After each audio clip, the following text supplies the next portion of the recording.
মাকে নিয়ে কত কথা হয়, কত ভাষায় কতভাবে লেখা হয় মায়ের বর্ণনা। তবুও মাকে চিত্রায়িত করার মতো ভাষা পৃথিবীতে বিরল। কোনো বর্ণনাতেই আসলে ধরা পড়েন না মা। মা এক অধরা শব্দের মতো। মাকে কেবল মা শব্দেই আসল রূপে দেখা যায়।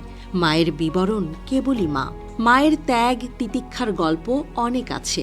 ম্যাক্সিম গোর্কির বিখ্যাত উপন্যাস মাদারে আছে এক দুর্দান্ত ত্যাগী মায়ের বর্ণনা, যেখানে মা, মাতৃভূমি আর মুক্তি মিলে মিশে একাকার। তবে গোর্কির গল্প মাকে বর্ণনা করার জন্য যথেষ্ট নয়। মা এক অনবদ্য অনন্য মহাকাব্য, যার বিশাল ব্যাপ্তি দুনিয়াময়। মায়ের মতো কোমল যেমন কেউ নেই, মায়ের মতো ত্যাগী কঠোরও কেউ নন।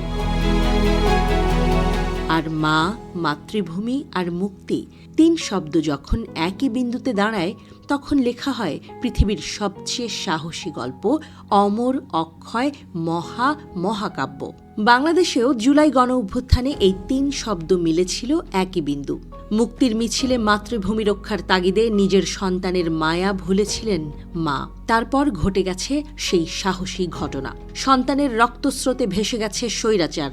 তবে অনেক মায়ের বুক হয়ে গেছে খালি, চিরতরে ছবি হয়ে গেছে তাদের প্রিয় সন্তানেরা। তেমনই এক মায়ের গল্প সামনে এসেছে, যে গল্প হৃদয় বিদারক, হাহাকার জাগানিয়া, সেই সাথে অলৌকিক রকমের বিস্ময়করও।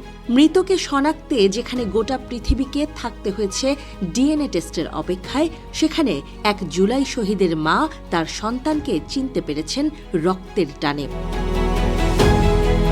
নারী ছেঁড়া ধনকে চিনতে মায়ের মনের লাগেনি কোনো ডিএনএ টেস্ট। তিনি ঠিকই খুঁজে নিয়েছেন জাদুধনকে। বুকের মানিকের কবর খুঁজতে তাকে যেতে হয়নি কোনো ফরেনসিক ল্যাবে।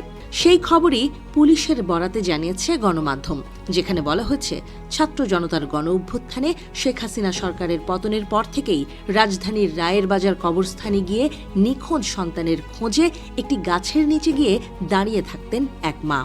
নিয়মিতই তিনি সেখানে যেতেন। অবশেষে 16 মাস পর সেই গাছের নিচেই একটি কবরে মিলল ওই মায়ের সন্তানের লাশ।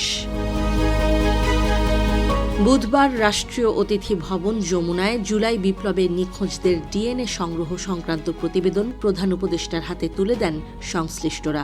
সেখানেই এই হৃদয় বিদারক অলৌকিক ঘটনার কথা জানান সিআইডি প্রধান অতিরিক্ত আইজিপি মোহাম্মদ সিবগতুল্লাহ। সিআইডি প্রধানের ভাষায়, একজন শহীদের মা নিয়মিত সিআইডির কাছে আসতেন। তিনি রায়ের বাজারে গিয়ে একটি গাছের নিচে থাকা কবরের পাশে দাঁড়িয়ে থাকতেন। খুবই আশ্চর্যজনকভাবে ওই গাছের নিচেই তার সন্তানের লাশ পাওয়া গেছে। কয়েক লাইনের এই বিবরণ শুনে অনেকেই হতবাক হয়েছেন। অজান্তেই চোখ মুছেছেন অনেকেই। কেউ হয়তো আনমনে উচ্চারণ করেছেন পৃথিবীর শাশ্বত স্বস্তির শব্দ মা। অনেকে হয়তো নতুন করে উপলব্ধি করেছেন মায়ের মোজেজা।